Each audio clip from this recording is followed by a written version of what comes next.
Hello students. For future की अपनी next class बढ़िया हाल है। चलिए स्टार्ट करते हैं। आज बहुत ही छोटा सा टॉपिक लिया है मैंने। ठीक है, क्या लिया है?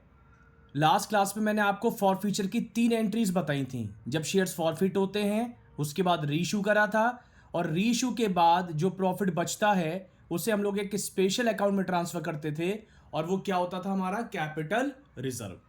तो इसमें जो रीशू वाली एंट्री की बात कर रहे हैं, अब रीशू में कभी कभार ना लैंग्वेज में दो दो अमाउंट गिवन होती हैं। तो बस आज हमारी चर्चा का विषय वही है कि अगर दो अमाउंट होती हैं तो उसको कैसे डील करना है, कैसे ट्रीट करना है, क्या मतलब होता है। तो उसके ऊपर एक छोटा सा क्वेश्चन है। केवल 3 केसेस हैं, ध्यान से सुनना। तो रीशू वाली एंट्री में फिर कभी कोई प्रॉब्लम आएगी ही नहीं। देखो, पहला केस मैंने बनाया कि एक्स लिमिटेड ने रीइशू करे 100 shares at the rate of 9 each, fully paid up. देखो, पेड अप से पहले आप देखना क्या लिखा है। फुल्ली का मतलब शेयर की वैल्यू नहीं बता रखी तो 10 मानते हैं। तो 10 रुपए वाला शेयर 9 रुपए में बेच दिया। इसका मतलब ये होता है कि 100 शेयर बेच रहे हैं। पेड अप से पहले फुल्ली वर्ड है, फुल्ली का मतलब 10। 10 वाला शेयर, पेड अप से पहले जो लिखा है उसे पहले रीड करना। 10 रुपए की लाइबिलिटी 9 रुपए लेकर खत्म कर रहे हैं। लेकिन आप याद कैसे रखना कि 10 रुपए वाला शेयर 9 रुपए में बेच रहे हैं। तो देखिए एंट्री में क्या फर्क पड़ेगा। केवल रीशू की बात कर रहे हैं, तो जब रीशू करेंगे तो बैंक बैलेंस इंक्रीज। कितने शेयर्स? 100। और किस रेट पर बेच रहे हैं? 9 रुपए में बेच रहे हैं, यानी कि 900 रुपए आ जाएगा यहां पर। कितने रुपए का लॉस हो गया? एक शेयर पे कितने रुपए का लॉस हुआ? एक शेयर पे लॉस हो गया हमारे को 1 रुपए का। और टोटल लॉस कितने का हो गया? 100 × 1। आपको याद है मैंने क्या बताया था? लॉस कहां से पूरा करते हैं? जो हमारे पास प्रॉफिट पड़ा होता है शेयर फॉरफिटेड अकाउंट में, वहां से पूरा करेंगे। तो शेयर फॉरफिटेड अकाउंट को डेबिट करेंगे 100 × 1 के हिसाब से 100 रुपए। और 2 शेयर कैपिटल, एक मेंबर के बढ़ जाने से कैपिटल इंक्रीज। कैपिटल इंक्रीज तो हमने उसको क्रेडिट कर दिया 1000 रुपए से। तो ये पहला केस बड़ा सिंपल था। आप अगर पिछली क्लास को देखोगे तो वहां पे भी हमने कुछ इस तरीके से लिखा था रीशू की एंट्री में। बैंक अकाउंट डेबिट जितने में शेयर बिका, शेयर फॉरफिटेड अकाउंट डेबिट जितने का लॉस हुआ, वो लॉस हम शेयर फॉरफिटेड से पूरा करते हैं। और 2 शेयर कैपिटल अकाउंट।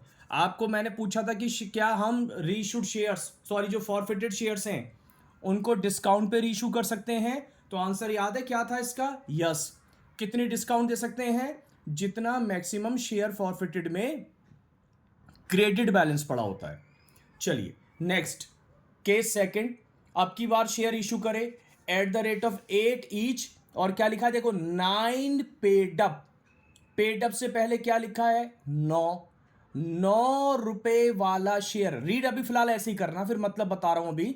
9 रुपए वाला शेयर 8 रुपए में बेच दिया।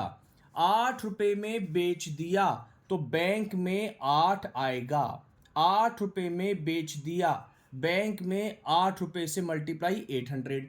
कितने का नुकसान हो गया? 1 रुपए का नुकसान हो गया। नुकसान कहां पर आते हैं? शेयर फॉरफिटेड अकाउंट में डेबिट किए जाते हैं। 100 × 1, 100 रुपए है ना। 9 रुपए वाला, ये था ना पेड अप से पहले 9 है। 9 रुपए वाला 8 में बेचा, 1 रुपए का नुकसान। और यहां पर फिर कितना आ जाएगा? टोटल आ जाएगा 900। अब ऐसे देखो इसका मतलब क्या है। शेयर 9 रुपए का थोड़ी ना था जो मैं बोल रहा हूं 9 रुपए वाला। ये तो रीड करने के लिए, ध्यान रखना कभी गलती नहीं होगी ऐसे रीड करोगे।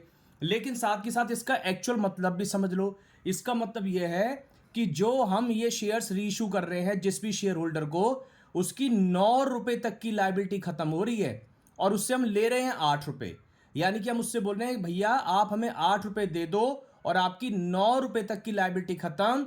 यानी कि शेयर की कीमत है 10 रुपए, आपकी लाइबिलिटी 9 रुपए तक की खत्म कर रहे हैं। लेकिन फ्यूचर में अभी आपसे हम 1 रुपया मंगा सकते हैं, है ना। 10 रुपए लाइबिलिटी लिमिटेड होती थी ना, तो 9 रुपए तक की लाइबिलिटी खत्म हो रही है उस नए वाले शेयर होल्डर की। तो कंपनी उससे फ्यूचर में भी कितने रुपए मंगा सकती है? 1 रुपया मंगा सकती है, ठीक है, जब भी कंपनी को जरूरत पड़ेगी। ये इसका मतलब होता है।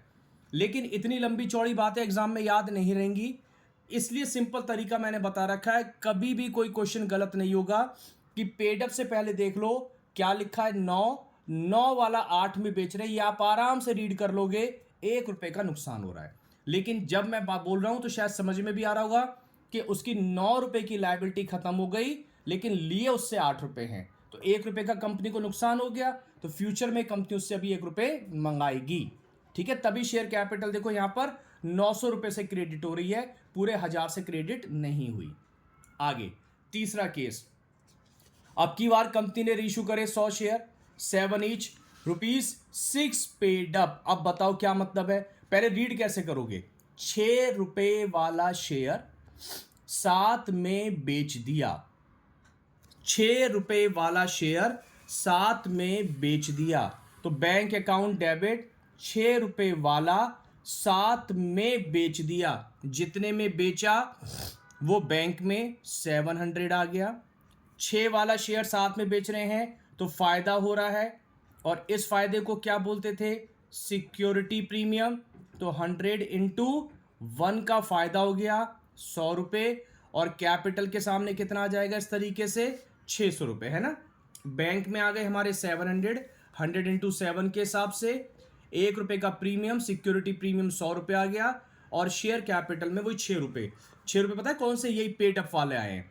6 रुपए की लाइबिलिटी, अगर मैं बोलूं 6 रुपए की लाइबिलिटी खत्म हो रही है, यानी कि अब बताओ कंपनी उससे फ्यूचर में कितने मंगा सकती है, कंपनी अभी 4 रुपए उससे फ्यूचर में मंगाएगी, उसकी 4 रुपए की लाइबिलिटी पेंडिंग है, और 6 रुपए की लाइबिलिटी कितने रुपए लेकर पूरे कर रही है, 7 रुपए, मतलब ज्यादा पैसे ले रही है। लाइबिलिटी 6 की खत्म हो रही है लेकिन ले रही है 7 रुपए, क्योंकि महंगा दे रही है उसे, तभी तो कंपनी को फायदा हो रहा है। तो इसको हमने किस नाम से लिखा, सिक्योरिटी प्रीमियम के नाम से। तो अब ध्यान रखना, अब शायद ये गलती ना हो, रीड ऐसे कर लेना कि पेड अप से पहले जो लिखा होगा इस डिजिट को पहले पढ़ना है, इतने रुपए वाला शेयर इतने रुपए में बेचा जा रहा है, तो कभी गलती नहीं होगी। लेकिन एक्चुअल मतलब समझ में आ गया ना, कि पेड अप का मतलब होता है इतने रुपए तक की लायबिलिटी खत्म हो रही है। अच्छा, कभी कभार यहां पर पेड अप की जगह कॉल्ड अप वर्ड लिखा होता है रीइश्यू वाली एंट्री में, सेम मतलब है। ऐसे भी लिख सकते थे 7 ईच ₹6 कॉल्ड अप, तो भी मतलब सेम है। 8 ईच ₹9 कॉल्ड अप, तो भी मतलब सेम रहेगा। तो आई होप जो मैं आपको रीइश्यू वाली एंट्री समझाना चाह रहा था वो आपको समझ में आई होगी।